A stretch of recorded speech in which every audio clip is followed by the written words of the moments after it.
Yo, quick video. I'm just having a little walk. Weather's been terrible.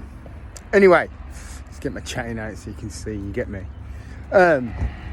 Yeah. So look, every time I see Joe Wicks on TV, people say, "What have you got against Joe Wicks?" And the truth is, I've got nothing against Joe Wicks because the man's doing a great job. Listen. The man's doing a great job, and he's made a name for himself, and he's made, he's making a living for his family, and that's all we can do in this world. So well done to him. The only thing I've got about Joe Wicks is what he symbolises, and what he symbolises is the fact that you've just got a load of uneducated people out there, a load of people who ain't got an absolute Scooby-Doo. And it's like they've just said, well, chuck this geezer out, Joe Wicks, Jamie Oliver, do some £1 meals thing, and just shut them up. Just keep all these people just buying shite. Yeah. And I know that's obviously not what Jamie Oliver or Joe Wicks are saying, but essentially that's what they're doing, because they're talking to the people who need education the most. These people need educating, and a 30-minute or 1 hour Jamie Oliver program, and Joe Wicks on adverts or Joe Wicks on social media, it's not enough. And it just seems like they're the antidote, and they're not the antidote. They're part of the solution, but they're not the antidote. And as a result, you've got a scenario where you've got millions of British families eating rubbish. I shouldn't swear. Eating utter rubbish, and autism's through the roof, ADHD's through the roof. All of these kids with depression and low self-esteem, and all of this is through the roof, and it's just it's just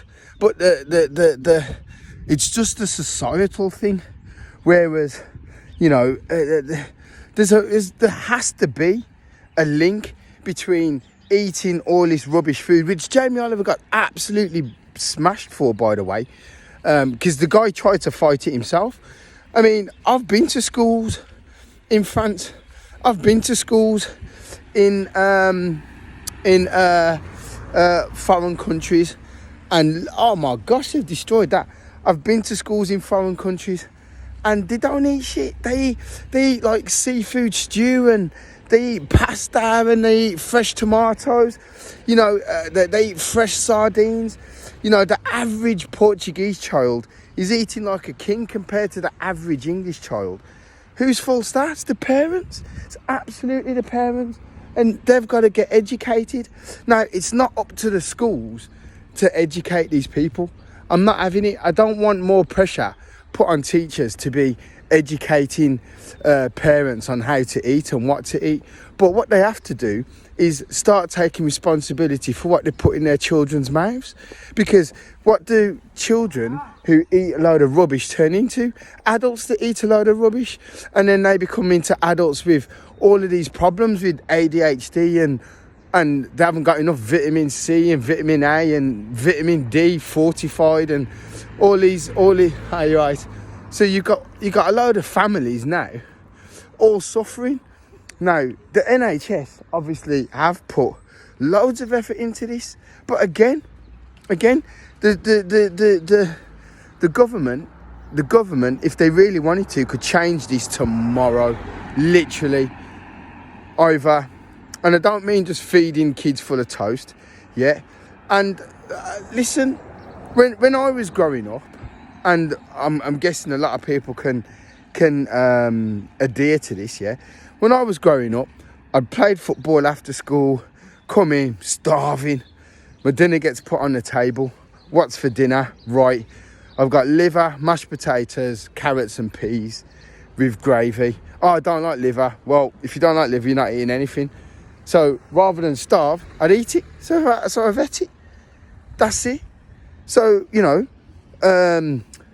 What else? So there was like 5 or 6 meals that were like set meals every week. So spaghetti bolognese would be one, made with fresh mince. Yeah, fresh mince, spaghetti. All right, my mum always overcooked the pasta, but it didn't matter. Yeah, we'd have mashed potatoes. We'd have gammon, and it'd be a gammon from the butchers. Not no high processed whatever kind of gammon. Gammon, all right, tinned pineapple with a fried egg.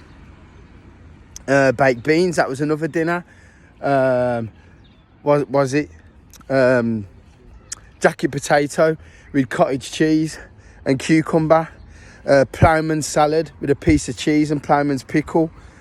And then obviously Sunday dinner, Sunday roast. You know, everything cooked fresh. Oh, and the odd Fray Bentos pie. So I don't know what's in a Fray Bentos pie, but that with potatoes. And on a Saturday, always a Saturday, full English breakfast. So you didn't have full English breakfast on a Sunday in my house here on a Saturday. Because on a Sunday, we'd have pig's trotters, we'd have chicken wings. Pig's trotters were amazing. You know, so flavoursome. So my point is, is we need to go back to educating people. So literally put on courses and send people. It's like the government could transform this country tomorrow. It could make everybody go to the gym, or make the gym either compulsory 3 times a week. Exercise is compulsory 3 times a week. And if you don't do it, you lose the right to use the NHS. You lose the right to use the NHS. And don't one person message and say, oh my gosh, oh my da-da-da. Listen, I'm not interested. Anyone and everyone can go to the gym. And anyone and everyone can do a course to learn how to bloody cook and to learn about what food is. And that's another thing. Do people know about food? Hey, you're right. There's just so many ingredients in processed food. You just don't need it. Hey, listen, I'm going to get my kids from school. So, listen, like and subscribe to that, guys. Bye.